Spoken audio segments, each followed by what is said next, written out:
Daily taste the daily. NDA కూటమి ప్రభుత్వంపై తీవ్ర స్థాయిలో మండిపడ్డారు వైసీపీ అధ్యక్షుడు జగన్మోహన్ రెడ్డి. పార్టీ ముఖ్య నేతలతో సమావేశమైన ఆయన ఎన్నికల్లో ఇచ్చిన హామీలు అమలు చేయడంలో చంద్రబాబు అండ్ టీం ఘోరంగా విఫలమైందని ఆరోపించారు. సూపర్ 6, సూపర్ 7 ఇస్తాను అని చెప్పిన ఈ పెద్ద మనిషి వాటికైతే దేవుడెరుగు. మన ప్రభుత్వంలో అంతవరకు ఉన్న స్కీములన్నీ కూడా పూర్తిగా రద్దయిపోయి సూపర్ 6, సూపర్ 7 గాలికి ఎగిరిపోయిన పరిస్థితులు రాష్ట్రంలో ప్రస్ఫుటంగా కనిపిస్తూ ఉన్నా. బహుశా ఈ స్థాయిలో మోసం చేసే వాళ్ళు ప్రపంచ చరిత్రలో బహుశా చాలా తక్కువ మంది ఉంటారేమో. మెడికల్ కాలేజీలు అమ్ముతానంటారు. బుద్ధి జ్ఞానం ఉన్నోడు ఎవడైనా మెడికల్ కాలేజీలు అమ్ముతాడని చెప్పి గవర్నమెంట్ మెడికల్ కాలేజీలు అమ్మాలని చెప్పి ఆలోచన చేసేది మనిషి ప్రపంచ చరిత్రలో ఎవడు. గవర్నమెంట్ కానీ హాస్పిటల్ నడపకపోతే ప్రైవేట్ హాస్పిటల్లో పేదలను బతకనిచ్చే పరిస్థితి ఉండదు కాదు. ఒక గొప్ప విప్లవం ఇది.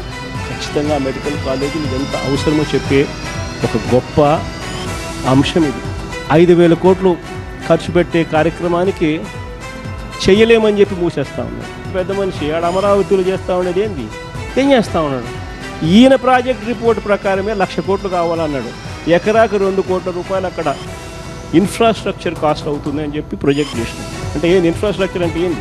బిల్డింగ్లు కట్టడానికి కాదు, రోడ్లు వేయడానికి, కరెంట్ వేయడానికి, డ్రైనేజీలు ఇవ్వడానికి. గత ప్రభుత్వం చంద్రబాబు నాయుడు ఉన్నప్పుడు 4,500 కోట్లు ఖర్చు పెట్టారు. మిగిలిన 95,000 కోట్లు ఎక్కడి నుంచి తీసుకొని వచ్చి పెడతారు?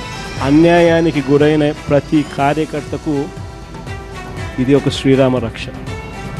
నేను ఈరోజు చెప్తా ఉన్నా, ఆ ప్రతి డేటా కూడా ఆ డిజిటల్ డైరీలో నమోదై ఉంటుంది.